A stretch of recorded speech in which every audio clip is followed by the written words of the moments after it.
Welcome to my channel అండి, పద్మజ పసుపులేటు. నా channel చూస్తున్నారు కానీ సబ్స్క్రైబ్ చేయటం మర్చిపోతున్నారండి. సబ్స్క్రైబ్ చేయండి, గంట కొట్టండి, షేర్ చేయండి, లైక్ చేయండి, పద్మజని ముందుకు పంపుతారనుకుంటున్నానండి. ఈరోజు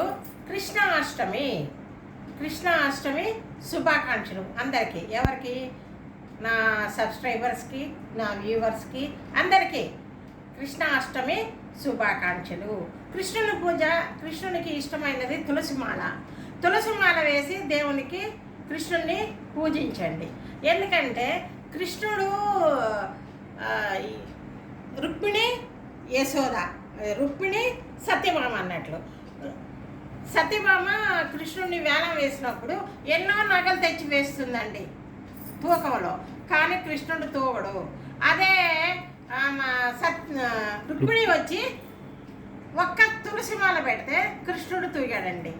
అందుకని కృష్ణుడికి తులసి అంటే అంత ఇష్టము. తులసి దళం పాదాలు మీద పెట్టినా కానీ మనకి చాలా బాగుంటుంది, చాలా మంచి జరుగుతుంది. కృష్ణుడికి ఇష్టమైనది ఏంటి? అటుకులు, బెల్లము, తులసిమాల, ఇవన్నీ అండి. కంపల్సరీగా ఇవి పెట్టి దేవునికి పూజ చేసుకోండి. అందరికీ కృష్ణ అష్టమి శుభాకాంక్షలు. తులసి కంపల్సరీగా తెచ్చుకొని దేవునికి పూజించండి. రేపు కృష్ణుడికి అన్నీ చేసి అడుగులు కూడా వేయాలండి. అడుగులు వేసేది కూడా నేను చూపిస్తాను. అడుగులు ఎలా వేయాలి, 4-5 రకాలు ఉన్నాయి. అవి నేను ఒకటి వేస్తాను, అన్నీ కూడా ఒకటి విడివిడిగా వేసి చూపిస్తాను రేపు మార్నింగు.